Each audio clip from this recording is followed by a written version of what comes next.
Inter serius mempertimbangkan Pio Esposito sebagai bagian dari lini serang musim depan. Francesco Pio Esposito sedang menjalani musim yang paling menakjubkan dalam karirnya hingga saat ini. Pemain muda Inter ini telah berhasil mencetak 9 gol dan memberikan 1 assist dari 16 pertandingan yang dilakoninya bersama Spezia di Serie B. Berkat penampilan gemilangnya, banyak klub besar yang mulai mengamati perkembangannya, termasuk Napoli yang kabarnya siap mengeluarkan dana besar untuk memboyongnya dari Inter.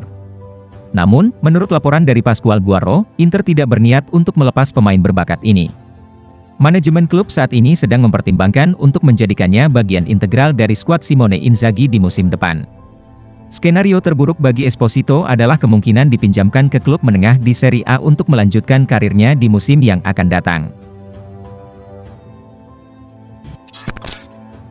Timnas Indonesia tersingkir di fase grup Piala AFF 2024, Erick Thohir bakal evaluasi Shin Tae-yong. Ketua Umum PSSI, Erick Thohir, angkat bicara mengenai spekulasi yang mengelilingi masa depan Shin Tae-yong. Ia mengungkapkan bahwa pelatih asal Korea Selatan tersebut akan menjalani evaluasi menyusul hasil buruk yang didapat.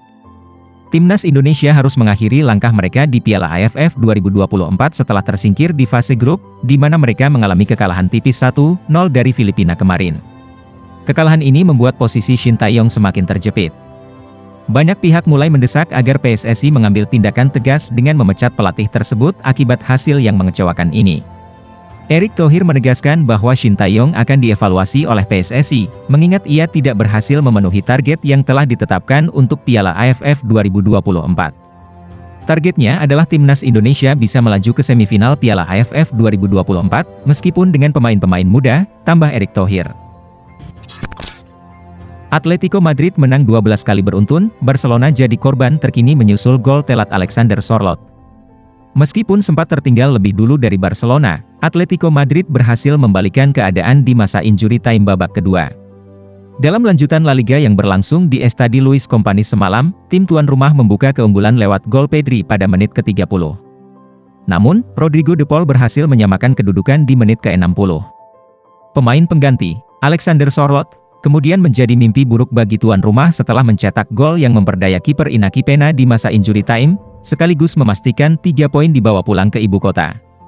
Dengan kemenangan ini, Atletico melompati Barcelona dan kini berada di puncak klasemen berkat koleksi 38 poin, unggul 1 angka dari Barcelona yang sudah memainkan 1 pertandingan lebih banyak. Ini perubahan MU menurut Meneer Bournemouth. Menjelang pertarungan di Old Trafford akhir pekan ini, Meneer Bournemouth, Andoni Iraola, berbagi pandangannya tentang transformasi yang terjadi di Manchester United. Musim lalu, ia berhadapan dengan tim yang dilatih Erik ten Hag, tetapi kali ini ia akan menghadapi strategi yang diterapkan oleh Ruben Amorim. Saya melihat adanya perbedaan yang jelas. Mereka kini bermain dengan cara yang berbeda, menggunakan sistem yang berbeda, dan pendekatan yang berbeda pula.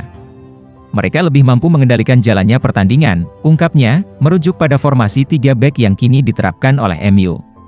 MU memasuki laga ini dengan bekal kekalahan 3-4 dari Tottenham Hotspur di perempat final Piala Liga Inggris, yang menjadi kekalahan ketiga dalam 5 pertandingan terakhir mereka.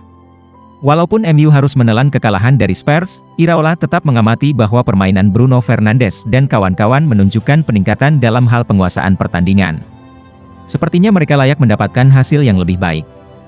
Meskipun banyak gol tercipta, saya melihat mereka memiliki momen-momen yang sangat baik. Bertandang ke markas Tottenham selalu menjadi tantangan, dan secara keseluruhan, mereka bermain dengan tenang, tambahnya. Sosok mengejutkan dari Jerman jadi bek paling sulit dihadapi wonderkid Barcelona Lamine Yamal.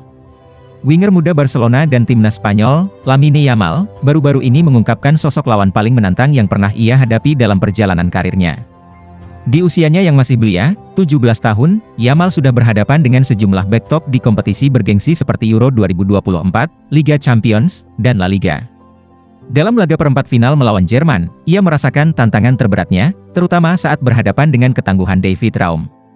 Meskipun Raum memberikan kesan yang mengesankan, Yamal, yang dinobatkan sebagai pemenang Golden Boy 2024, berhasil mencetak gol pembuka di babak perempat final tersebut, sementara bek kiri Jerman itu harus ditarik keluar sebelum pertandingan memasuki 1 jam. Yamal berbagi kepada Tuttosport, David Raum, bek kiri Jerman dan RB Leipzig, adalah sosok yang sangat tangguh dan agresif. Dalam pertandingan Euro di babak perempat final melawan Jerman, ia terbukti menjadi lawan yang sulit untuk ditaklukkan. Peringatan Dwight Yorke untuk Amorim soal Rashford dan Garnacho. Dwight Yorke, mantan penyerang Man United, memberikan peringatan kepada Amorim bahwa Rashford dan Garnacho bisa membawa dampak negatif pada suasana tim jika mereka tidak segera menemukan kembali performa terbaiknya. Ada dua kemungkinan yang akan terjadi pada Rashford dan Garnacho, mereka bisa bereaksi dengan positif atau justru menjadi tantangan bagi Meneer, ungkap Yorke seperti yang dilansir dari Daily Star. Mereka bisa menjadi batu sandungan bagi Meneer. Pemain dengan gaji dan reputasi seperti mereka bisa mengganggu keharmonisan ruang ganti, tambahnya. Yorke menilai Rashford sebagai sosok yang sangat penting di dalam tim dan menyebutnya sebagai salah satu pemain dengan bayaran tertinggi. Di sisi lain, Garnacho dianggap sebagai salah satu talenta muda paling menjanjikan di klub. Rashford sendiri memberikan sinyal bahwa ia mungkin akan meninggalkan Man United setelah tidak diturunkan dalam pertandingan derby Manchester. Cedera, Bukayo Saka bakal absen lama dari skuad Arsenal? Kemenangan telak 5-1 Arsenal atas Crystal Palace harus dibayar dengan harga yang tinggi. Bintang sayap mereka, Bukayo Saka, terpaksa meninggalkan lapangan akibat cedera. Saka tampil sebagai salah satu pemain inti Arsenal dalam pertandingan melawan Crystal Palace kemarin, dan ia menjadi momok yang menyulitkan pertahanan The Eagles.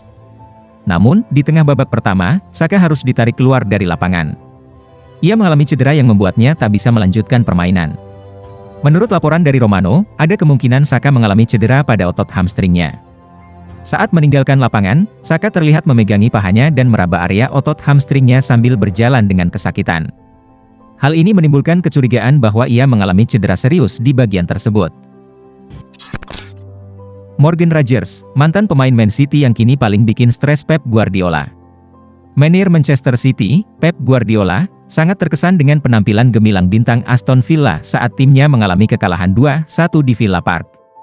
Morgan Rogers berhasil mencuri perhatian setelah Villa menunjukkan aksi heroik mereka untuk meraih 3 poin penuh melawan juara bertahan Liga Inggris tersebut.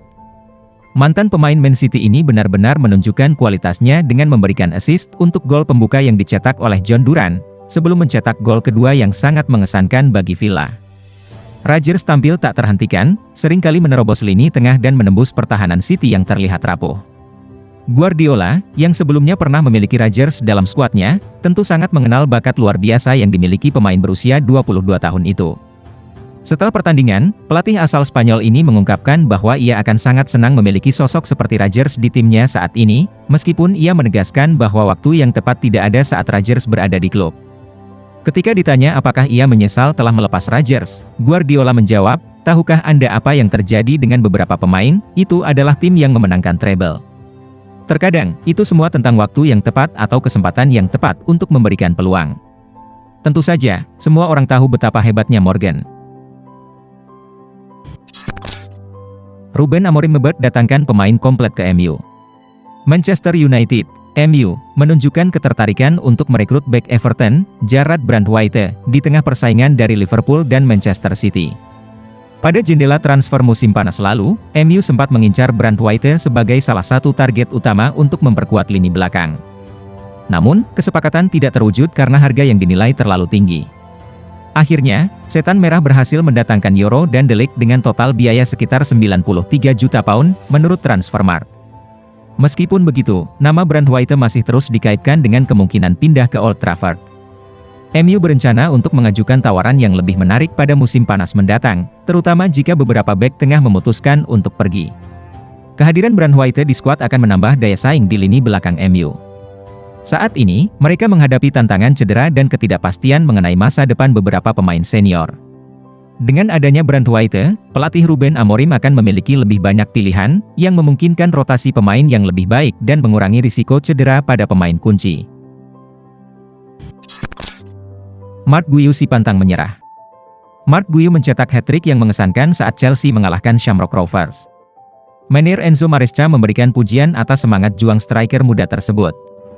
Marc Guiu memang menjadi andalan Chelsea di Europa Conference League. Dengan skuad yang cukup besar, Maresca membagi peran, di mana Nicolas Jackson dan Christopher Nkunku menjadi tumpuan di Liga Inggris. Maresca mengagumi etos kerja Guiu. Ia merasa senang melihat mantan pemain Barcelona itu tetap berjuang di posisinya. Dia memanfaatkan setiap peluang yang ada dan menyadari bahwa dengan kehadiran Nicolas dan Christo, jalannya tidaklah mudah. Namun, penting baginya untuk tetap berada di jalur yang benar, ungkap Meneer asal Italia tersebut. Sejauh ini, Marc Guiu telah tampil 10 kali dan mencetak 6 gol untuk Chelsea di musim ini.